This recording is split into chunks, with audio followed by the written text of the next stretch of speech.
Okay. Hey, everybody. This is Gerald Clark with Seven Planet Broadcasting. I want to welcome you to another episode. Today, Jay Campbell and I are going to do a deep dialogue, and we actually did a little preparing, so it might be pretty good, right, Jay? It should be awesome, Gerald. It's good to see you, brother. Always a pleasure, man. Yeah, good. So, how do you want to proceed today? Let's talk about the. You want to just say catch everybody up with what's going on? Yeah, I think we talked the bullet points, but I think we start the show by just mentioning what we both perceive to be what is happening in the world right now. Yeah, maybe let's tell everybody what we're going to talk about, and then we'll come back to it, okay? So they kind of know what we're going to do. Yeah, for sure. It's hard to talk right now without mentioning the pandemic that's going on with the COVID-19. Right. Of course, as soon as you do, you probably get your video blocked, but whatever.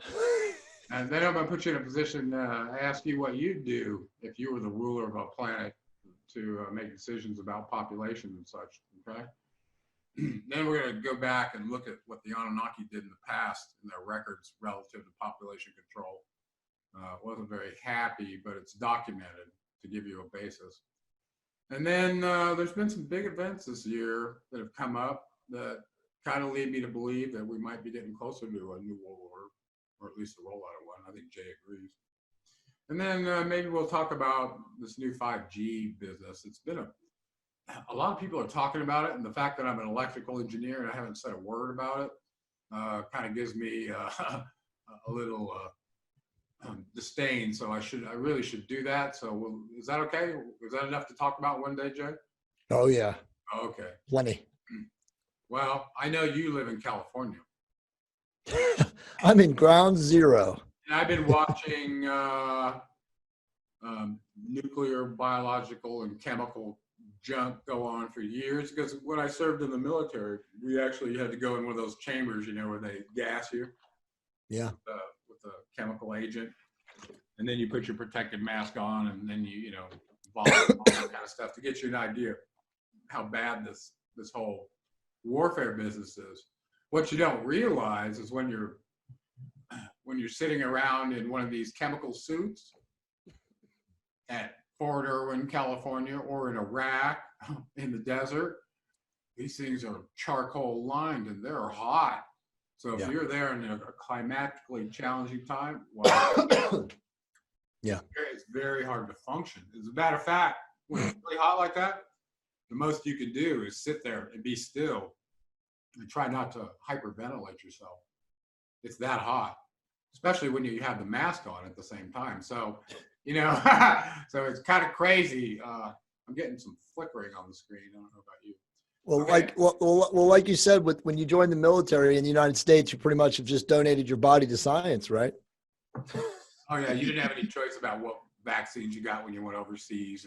It's pretty scary, actually. Yeah.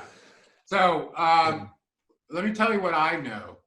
I know that way back in history of time, that mankind has been playing with viruses. They've been launching carcasses with trebuchets into castle siege situations to spread disease, right? As part of warfare. Okay, it's been around a long time. It's not new. It's a lot more complicated now, though. It appears that it's so complicated that you could take a virus that a bat normally carries, modify it in ways to make that virus more impactful to target host, whether it's a genetic race. If you want to make it race specific now, you can. Yep. Genetic programming is really quite scary.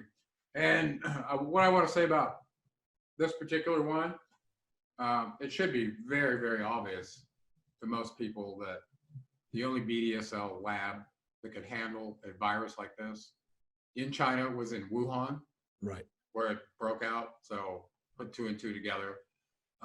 Number two, when they looked at the virus scientifically, several genetic engineers who know the tools that are used to construct such a thing looked at it. They had the sequence that was published by China very early on, and they found 3 to 4 insertion points where it's been augmented to make it even worse.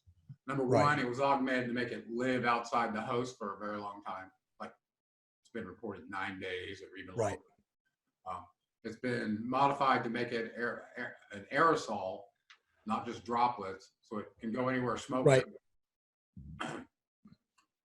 It's been modified to go after certain cells in your lungs.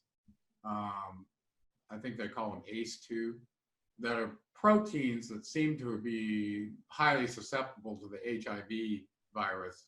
So That's correct. They found an HIV insertion on it in order to attack people more readily. So in general, what I'm saying, and there's some experts out there like Dr. Boyle, who actually is an expert on this kind of stuff, said absolutely, it's a bioweapon. Okay. Yeah. So if it's in a bioweapons lab, it's probably a bioweapon. So we don't have to argue about that. So the only question is, did it get out accidentally or did it get out because somebody wanted it out? Of course, it wasn't accidental. It was not accidental. In my opinion, it was absolutely not accidental. And if you look at the timing of the whole thing, it's kind of crazy. The BRICS nations now have an alternative to SWIFT, so that they can start moving money around and avoid the petrodollar. That's a big deal to the United Gerald, States. let's talk about that, right? So right now we're recording this on Thursday, February 27th. And in the last 4 days, the United States stock market, really probably global equity markets, have taken basically about a 16 to 18% haircut. And most of the smart people say that by tomorrow, close of business, will be over 20% for the week. Now, remember, comparatively, if we look back at the last 10 years, the stock market has been on a runaway freight train, ride, based on nothing. We're not going to talk about finances here, but we all know that everything is just hype and manipulation, algorithmic, leverage trading desks, bits, ones and zeros, bits, bits and bots. I mean, it's all absurd, but this is very, very calculated, as you said, and it's clearly an economic war, launched by the deep state or the dark brotherhood or whoever. They're all connected to. What did it happened the day of the announcement of part of the trade agreement, Right. going on with China. So I was like, Exactly. I was suspicious of. Yeah. Well, I mean, we don't know who this is, but it's very clear that whether Trump is not on our side or isn't, and I think he goes back and forth, he vacillates, and he may have been completely co-opted and replaced at this point now. Because if anybody saw his actual, what do you call it? His press conference last night, he looked dazed and confused. Yeah, absolutely dazed and confused. And so my guess is that this was something done to knock him out of office, put, Bernie Sanders, who would be obviously a socialist, in office in the United States. Are you saying the coronavirus happened because they wanted this? This is what I think. It's my opinion. In general, I want you to think about, in general, what goals did this pandemic accomplish in terms of the rollout of New World? It's like 7 of them, okay? So you're absolutely right. We'd have to do them all right now, but medical martial law is one of them. Right. You can go look at the Illuminati card deck and see which one. The tarot, yeah. Epidemic, quarantine. And, right. Right. No, it's absolutely true. It's absolutely true. So that's what this is. And again, we're on February 27th. And Gerald, you and I were talking off air, but let's talk and let's mention it. It's unbelievable how the Dark Brotherhood has engineered our society to this day now, where most people have absolutely no idea. They are completely oblivious. They would say that you and I are fear mongers, that we're talking about, this stuff as fear mongers because it's not going to be that bad. And again, the mainstream news just keeps filling people's mind with, dross and dronery. And so no one has any idea. And I know, if you're not communicating in clear conscious circles of people, which thankfully you and I have due to the internet, you would think that like nobody even has an idea. I mean, the smartest people that I know said that in 3 to 4 weeks, the United States borders are going to be shut down. Mm-hmm. The schools are going to be closed. I agree. Yeah. The schools are going to be closed. The businesses are going to be closed. They already have plans for this. That's right. If you back up and look at what's happening in United States, they are intentionally spawning a pandemic in order to roll out tenets of the New World Order. And it's probably, since it's an election year, it's going to be segregating dissidents and people of political dissent that aren't favorable this year, things like that. Okay. Yeah. So it's really quite scary. Well, let's talk about, because I obviously wrote an article today from my site, and I had some help from some very high-level biochemical engineers and some virus specialists, and it's already circulating around the internet, but it's basically, how to survive COVID-19 for 2020 and beyond. And Gerald, that's what's important for people to understand when they watch this podcast, is that this is going to be a 3 to 5 year window, again, assuming society lasts, of the virus continuing to circle, because as you know, it has 3 stages. It has literally been engineered with 3 stages. I know. Yeah, well, here, let me just finish telling you what I know about it, real summary-wise. Then you can tell me about these stages, okay? And then maybe we have to move off of this, because it's really, really frightening. I went back a few years, by the way, 2014. I did an article on the Black Plague, and I just happened to find a very special posting that was historical, and this went back to 1348. Wow! Right? It turned out it was exactly 666 years previous to 2014, and it really tripped me out. No coincidences, Gerald. Anyway, so it turned out that they had a confessional from this person from a particular religion. There was a religious war between the Christians and the Jews, and they were poisoning the wells and all this. And, the image of a person in a black cape releasing some sort of mist upwind and all that. This was really, really happening, okay? They were in germ warfare. So I saw that and I was like, wow, is that kind of what's going on? The more things change, the more they stay the same. So Spanish flu killed 50 million people. That's right. That's right. Here's what I know. This one has an R0 higher than the Spanish flu. Yep, it does. It has a mortality rate a little bit lower than the Spanish flu. But because of that, the experts have said, and I believe them, that it's going to reach out and touch 60 to 80% of the entire population. So that's absolutely true. So let me give you a quick summary. So there's 3. Hold on. And of that, of that, the key is how many people are going to be affected by it, seriously. Right. And right now it's anywhere from 2.5 to as high as 15%. It really just depends on where you look. So if it was 15%, imagine you take 60% of 7 billion, 4 billion. It's a billion. Take 15% of that. Oh my God, the kind of numbers you're talking here. Right. It's a giant culling, Gerald. That's right. So there's 3 stages, just real quick, and then we'll jump off this for people to understand. But stage 1 is 2 to 4 days after you're exposed. It's an acute viral infection. You get fever, chill, normal viral infection, fever, chills, headache, fatigue, sore throat, loss of appetite, swollen lymph nodes, muscle aches. Okay. And that's the majority of people that will get this. But then what happens, it comes around in stage 2, and that's basically the next 14 to 30 days, which is crazy, depending on your age and your gender. The infected person is in a state of clinical latency. No symptoms. The viral infection progresses at a very low speed. People think they have a cold they can't shake, okay? And it's essentially invisible. And some people, infirmed, older people, elderly people who are not in the best of health, may need to go to a hospital or seek treatment. And then that's where it gets bad. Because stage 3 is when things get really, really nasty, right? You can literally have major lung infections, which can lead to sepsis. Stage 3 is when people die. But Gerald, here's the thing, and you already said it best. If this goes to a level where they shut down hospitals and schools and businesses, and then people start progressing into hospitals, as you know, the medical system, the sick care system is not qualified, nor competent, nor capable of handling this.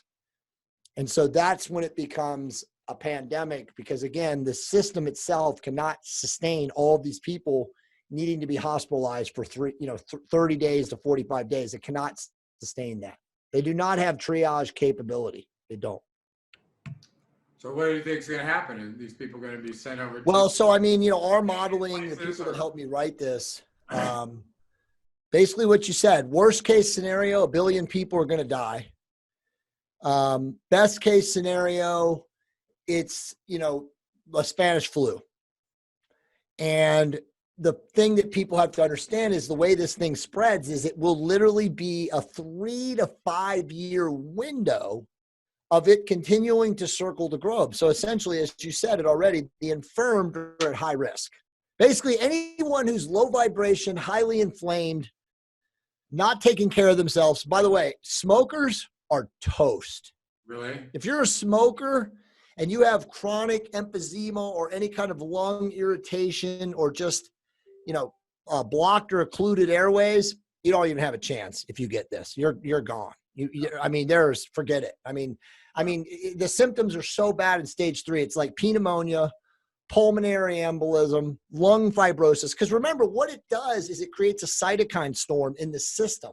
So it's a massive inflammatory response. So if you're not healthy and you can, build up all those white blood cells with antibodies, you're toast. You're going down. That's why people, Gerald, are collapsing in the street on these videos. Right. I understand if you do get clear of it, it impacts your immune system so badly that if you get re-exposed, you get this cytokine storm and it re-enters through a different pathway than it did the first time. So it's like, this thing is like double engineered to kill you one way or the other.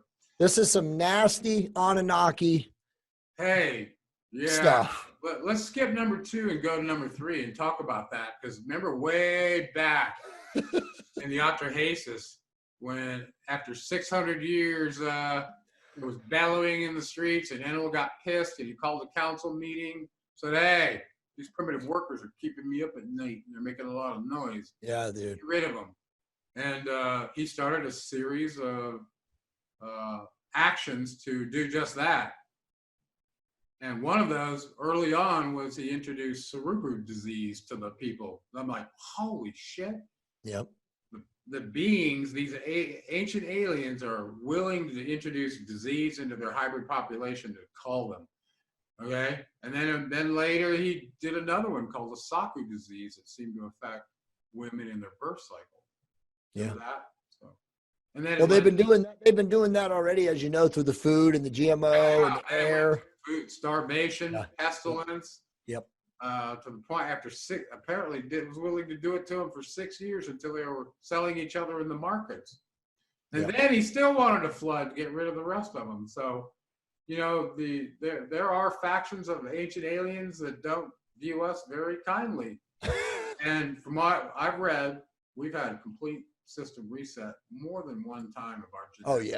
Oh yeah. So, is this part of it? What's going on right now? I'm asking is the Illuminati card that's being played with this bioweapon? By the way, once this thing's in the human populace, it ain't going away. It's gonna be around every year like the flu.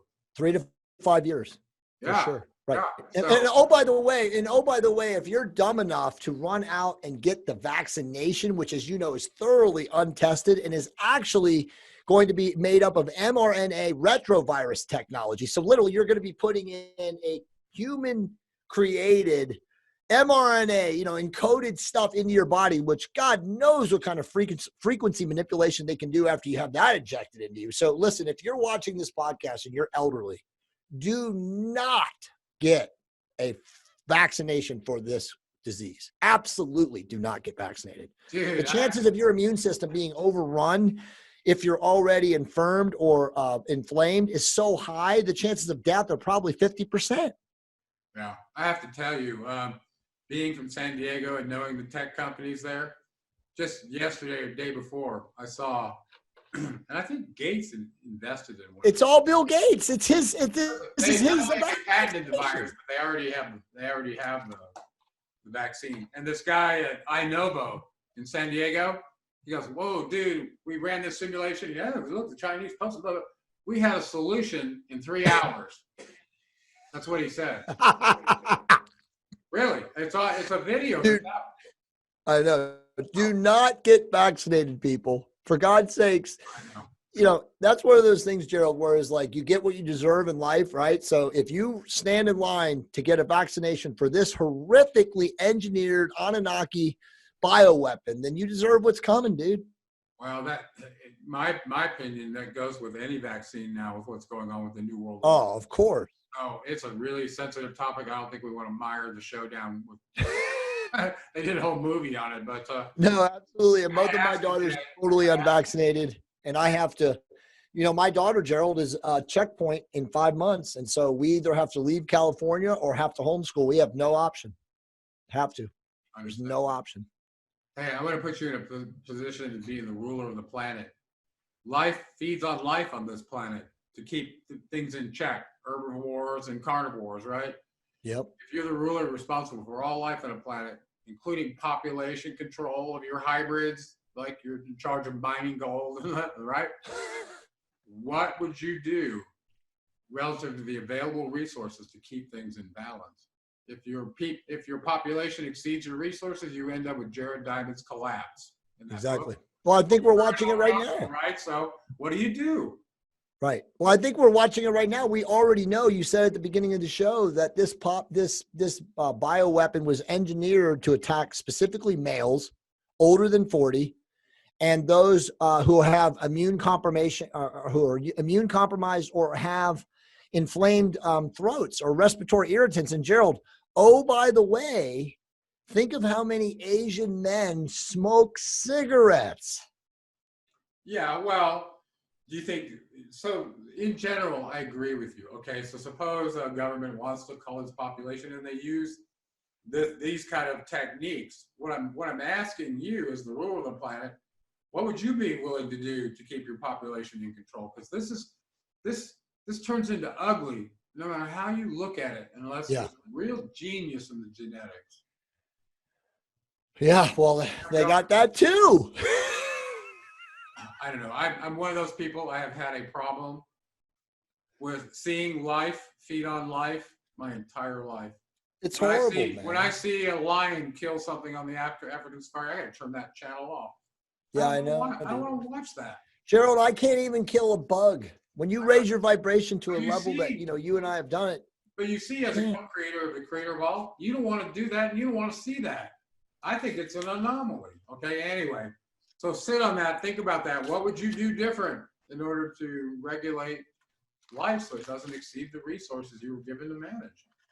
It's a hard one. It's a hard one. So I don't know. It's hard for me to say.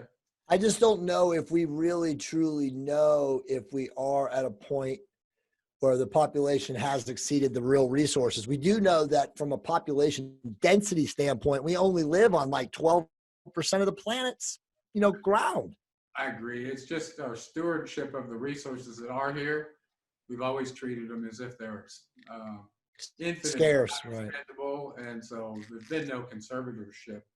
No. The air, the water, or anything else for that matter. Well, Gerald, let me put this one on you. Let's say that all the things that you and I have researched over our lives about precession of the equinoxes, the 26,000, galactic sun, the Earth is moving.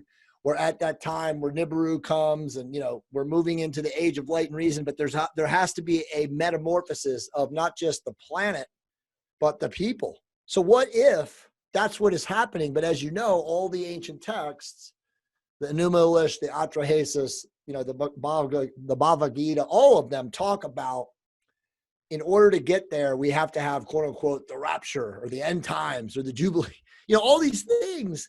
What if that's what is happening literally right now? But for those who have done the work and are treating people with kindness, concern, care, love, forgiveness, are going to get a chance to get out of here. Well, I think you can think of it in an escape way, but you can also think of it as, did you not get your little slice of heaven by finding those frequencies behind you right here, right now? Exactly. You can.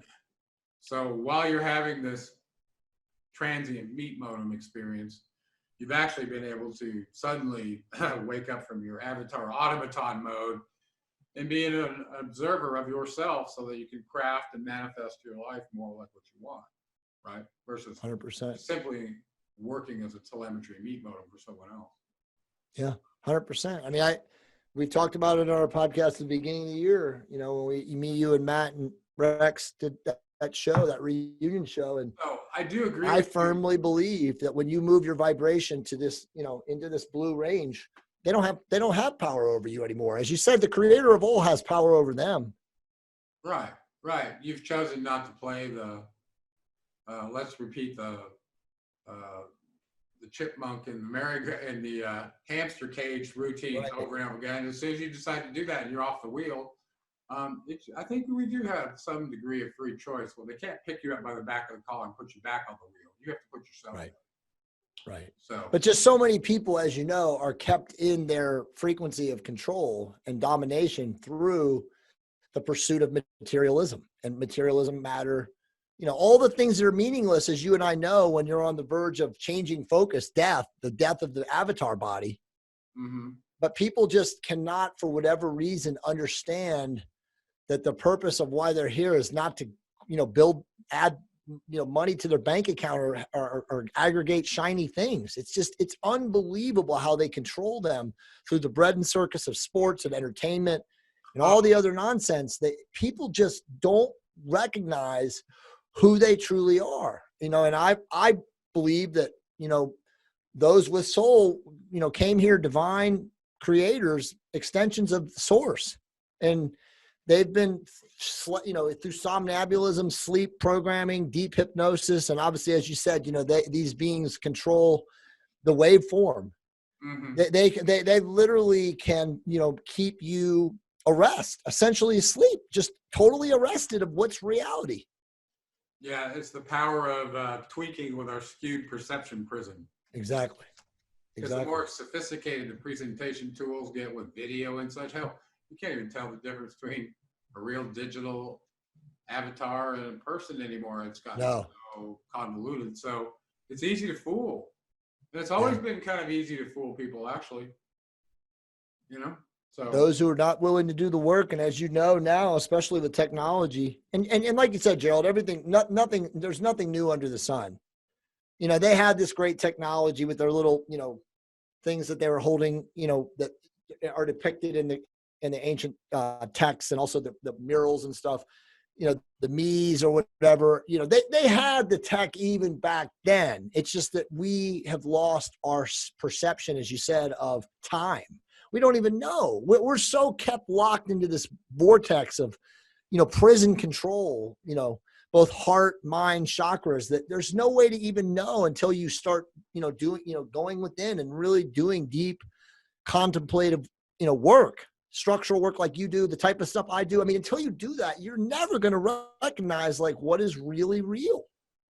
Yeah, I think when you segregate the me from the not me with this energy thing and paying attention to, what is this energy that animates me? When you start going down that path, it'll inevitably lead you to finding your higher self, or your higher self waking you up to its presence. Yes. Eventually. So some faster than others. Hey, do you want to, speaking of that, do you want to talk about what's going on specifically with what might be moving us closer to a new world order? And I think people hear that term. I don't think they really know what the impact of that's going to be, what it looks like. It kind of looks like, I don't know, a pretty severe version of what China does. Their people, I think. Yeah. I mean, maybe even worse. I think the best way to phrase it is just full spectrum control. Yeah. That's what it is. They want to control everything, your thoughts, your feelings, your emotion. I mean, they basically want to make us, the whole transhumanism, Ray Kurzweil singularity, merge man with machine. I just saw there was a consideration for the ethical behavior of robots that are put into autonomous vehicles. Did you see that? So now, the Boston Dynamics must have their bots far enough along where they want to just go ahead and just start putting them in cockpits of autonomous vehicles, I mean, that's really, at the end of the day, the rulers, whomever they are, the Dark Brotherhood, the Anunnaki, the families, whatever. I mean, at the end of the day, they just want to keep us enslaved. But you have to, and I know you've said this in your books, but there has to be a contingent of them that are benevolent and are, because there are genetic, manipulators, they really do want to see us emerge. I talk about emergent systems, right? They want to see us become responsible, become aware, become, conscious, planetary consciousness. And so my hope, Gerald, because obviously it seems dark, is that there is a contingent of them, and we don't know who it is because, as you've said many times before, they seem to change sides and roles. We don't know who's good or bad. It kind of called, Errol kind of called them the domain forces in the Roswell alien interview that Enki was part of. So, domain forces, there's probably alliances of those who want to see us evolve according to what was set up for us on this plane in terms of our consciousness, A to B. Right. And there's those who just want to see us at the lowest level so they can keep extorting us. Right. So do you think, stands to reason to bring it out on this podcast? Because I've been doing a lot of different reading on the Ascension and the understanding of that, from a historical perspective, not the new age nonsense. Right. But I really do think, and again, obviously people have different terms and words for them, but if those beings, the domain forces, are angelics, benevolence, Arcturians, Pleiadians, whatever, it doesn't matter.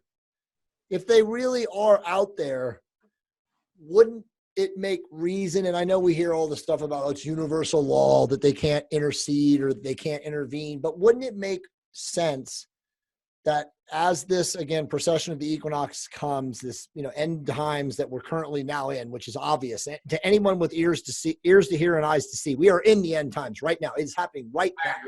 I agree. We are in the end times right now. There's no doubt about it. I never thought I'd be one to say that or use those terms, but we are in the end times, people. Yes. Definitely. Yes. I agree with Jay. So, but obviously, Gerald, so we don't get people thinking that you and I are doom and gloom fear porn people, because we're both not. The end times can be defined in a lot of different ways. The end times can literally be the beginning of the Earth's rebirth, the Earth's metamorphosis. The Anunnaki come, they clear the whole thing out. And then the goodbyes, whoever they are, say, hey, you know what? Those of you who have learned what's important, move into a different vibrational frequency, a dimension, a shift, whatever it is. I don't know, but I will stand out and hope that by my work, raising my vibration, encouraging people to raise their vibration, that it will get better than it currently is. That's just my hope. Yeah. Well, you have to look at the physical science too, Jay. It's not just a hope. Every 12,000 years, we have evidence, either extraterrestrially or on this planet, that our sun goes through a micronova. Exactly. Boom. Okay? That in and of itself is not survivable. I don't care what anybody says. Right. You live on the surface, it's not survivable. So what happens? Is that an extermination event or is that an ascension event? It's an ascension event.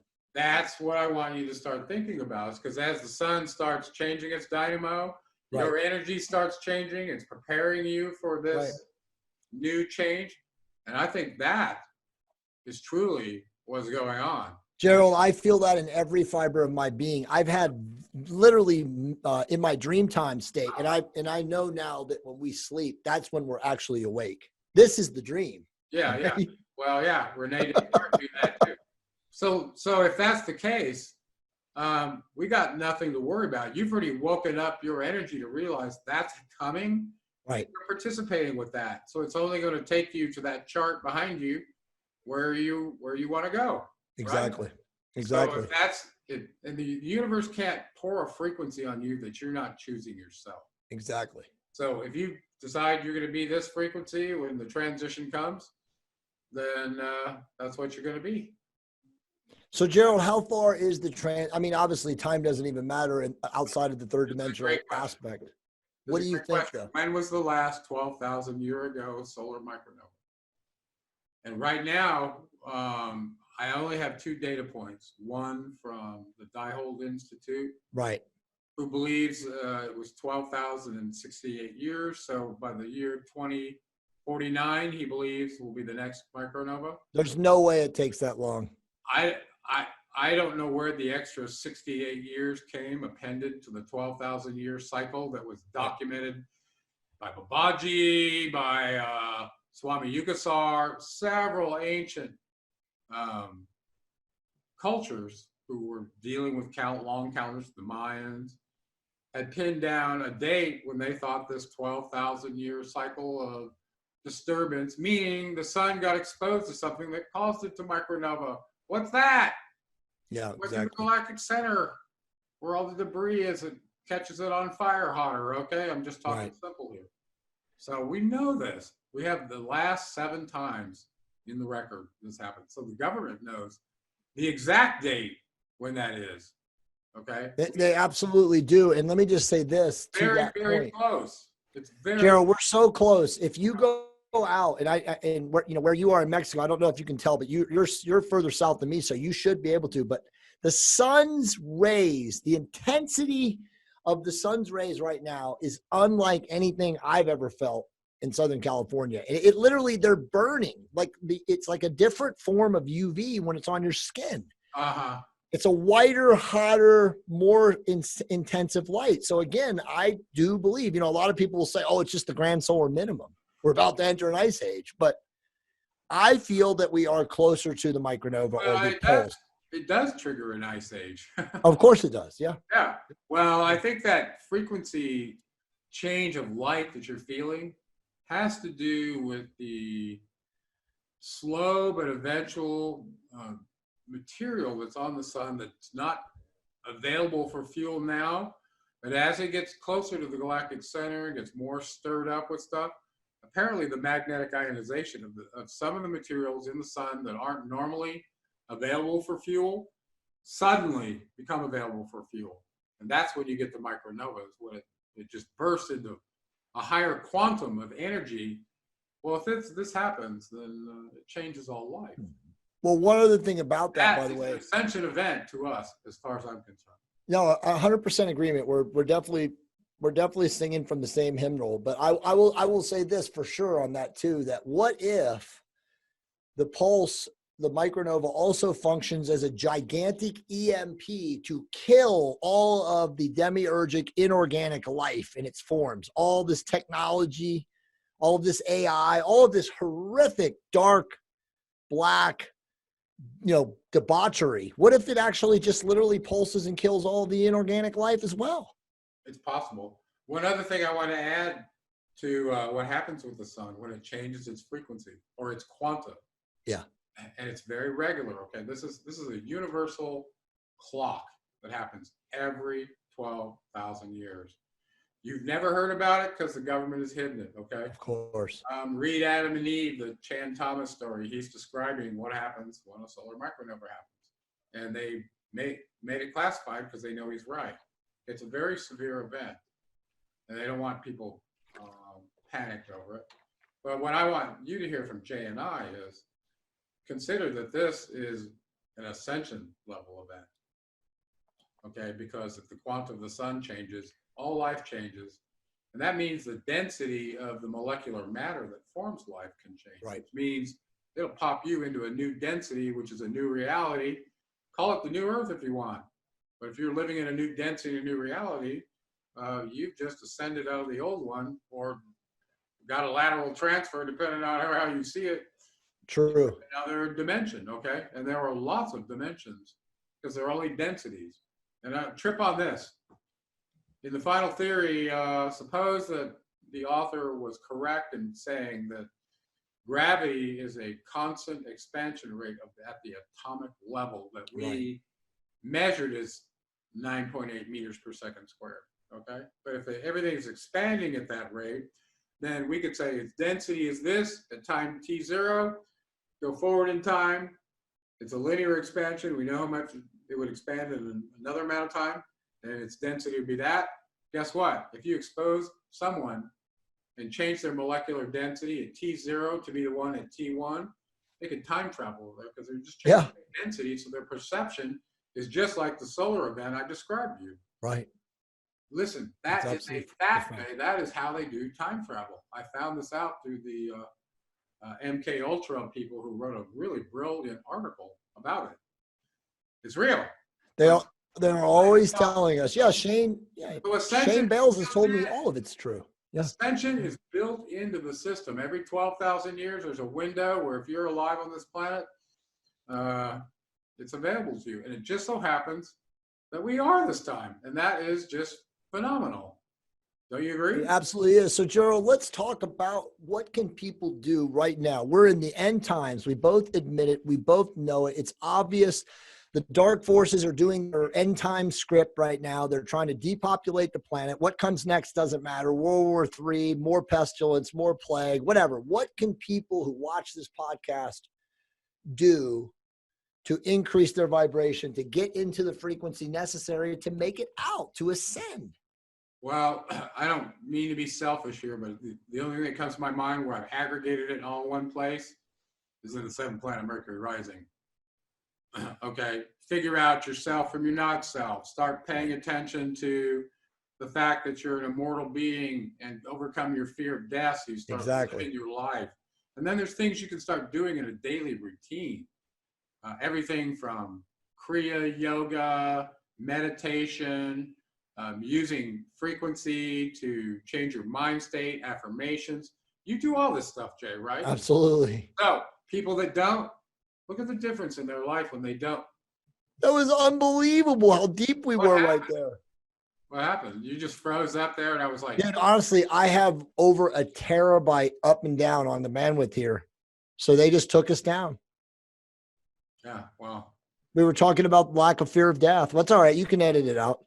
Yeah. Well, you know what? You can't get somebody to really not be afraid of death until they experience their dark night of their soul. Exactly. And their energy in such a way they're like convinced that that energy is the real them and that this ain't. But when you start aging and it starts falling apart, like is happening to me.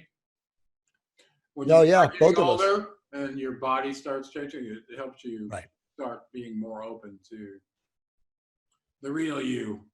Okay.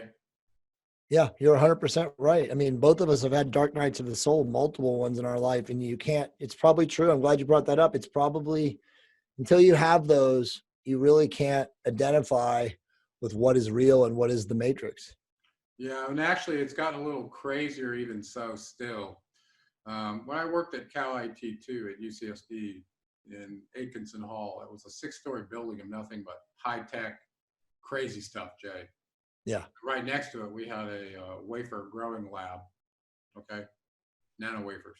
Yeah. And I was like, wow, I can't believe we're this far along with growing carbon nanotubes on campuses and such. Anyway, I started looking pretty deeply into what can be done with nanotechnology and the kind of bots they could build, the things they could do, and it's freaking mortifying. You could take over the entire planet with a with a little tiny group of nanobots. Gerald, think of all the people that have the advanced tattoo stuff. Those are full of nanites.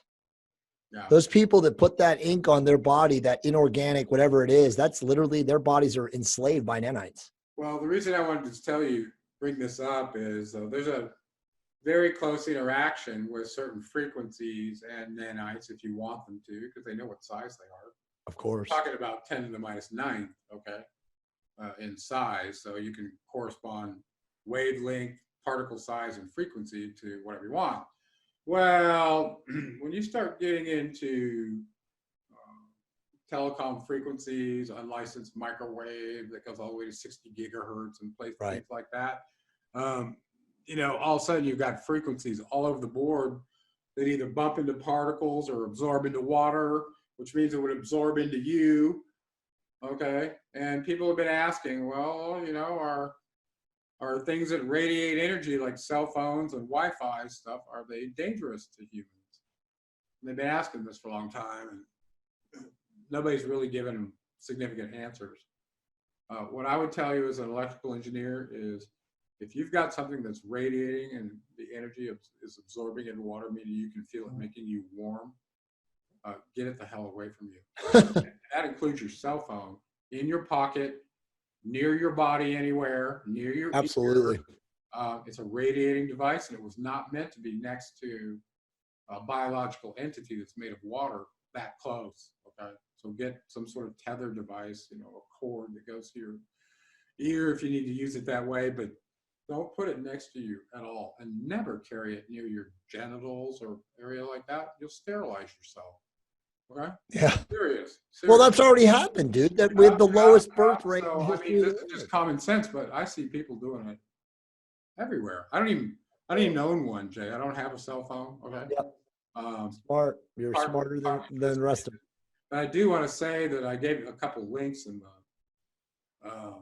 a summary, I don't know, article that several scientists who are writing about every frequency between 30 kilohertz and 300 gigahertz wrote a report. And they believe in their, I'll give you two different conclusions on 5G from the report I just read, just so you have it. New studies like the NTP study and several epidemiological investigations, including the latest studies on mobile phone use and brain cancer risk, confirm that the RF, that means radio frequency, EMF, the electromagnetic frequency radiation, is carcinogenic to humans. Yep. It means it can cause cancer. Okay. And then there was a scientist's appeal for a 5G moratorium, and there's an article that goes with that I gave you the link in the updated document, Jay. I'll give it to you. We're posting this, okay? But it says some common electromagnetic hypersensitivity symptoms include concentration difficulties, lack of sleep problems, depression, lack of energy, fatigue. I guess lack of energy and fatigue would be kind of similar. Yeah. Headaches. And the last one really got me. Flu-like symptoms. Of course, yeah. Really? Yeah. Okay, now this gets very conspiratorial, this one, because when you look into the latest competition between Huawei and the United States, right, 5G rollout, blah, blah, blah, China was right at the forefront with Huawei. Right. Well, in October, they set up their very first 5G network. Where in China? Wuhan. So could there be any interaction between the frequency that they're using 5G with the cellular damage, cellular preparation, cellular acceleration of a biological agent? Cellular phones, Gerald. Well, there's no coincidence. This is where I was leading you to with the nanites. So suppose they did spray a bunch of nanites in the sky, and you've ingested any in your lungs. They're everywhere. They lodge themselves in there. They could use your cell phone to individually trigger your nanites to do something in your body, whereas the person right next to you, no. So this is where it gets really crazy for me.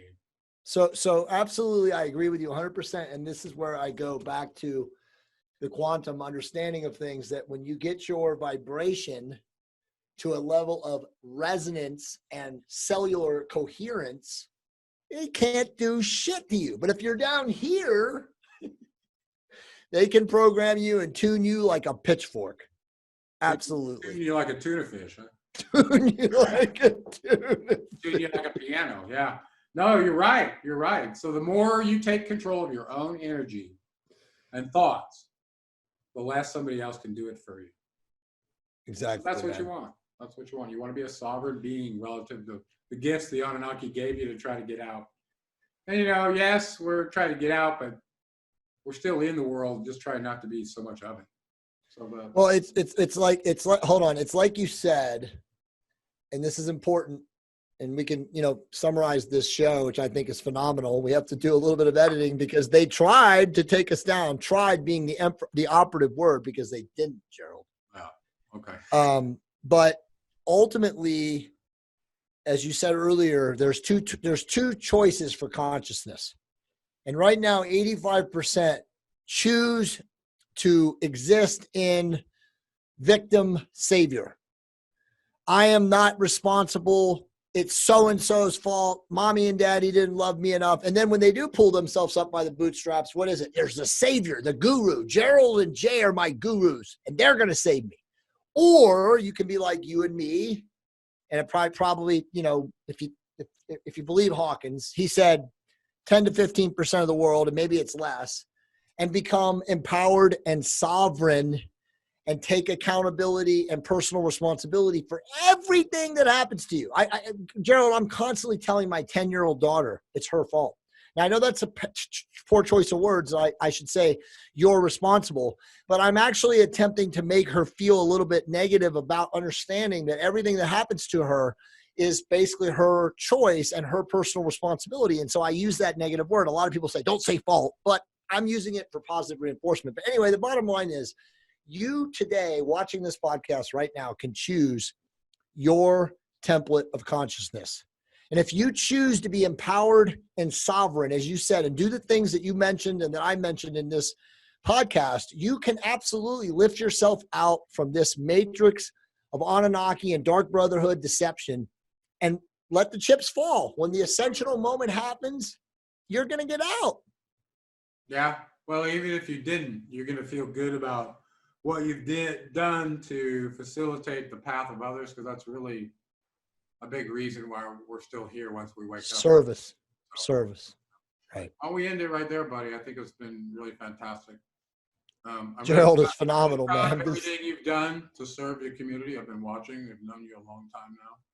Thank you. I'm looking forward to all the people that I helped inspire to continue passing the torch, and they do the same to people below them too.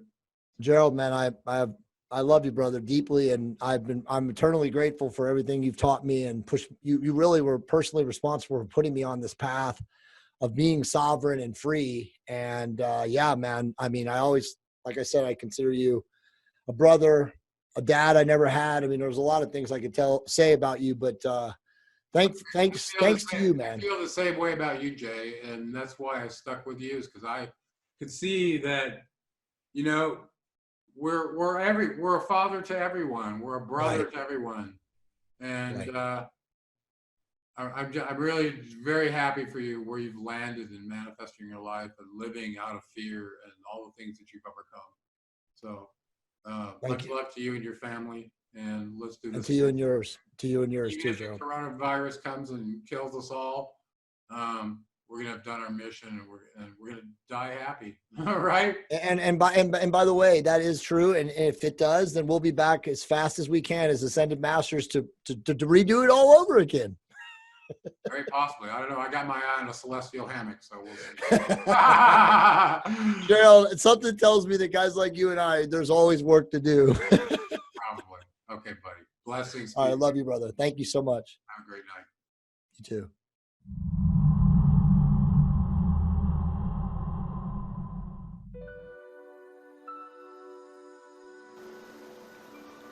I seek the Anunnaki historical genealogy scroll. My friend sent me here to find one.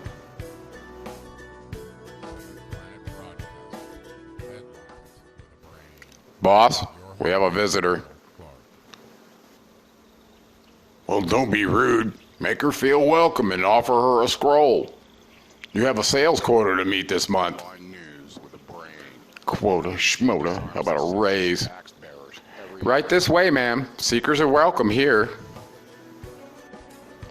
Finally, my own scroll. I've come long way for it, you know. They all say that. Paper or vinyl scroll, ma'am. Both, please. You take Visa, right? Of course. Thanks for your purchase. Now have a safe journey home. Finally, my own scroll. I've come long way for it, you know.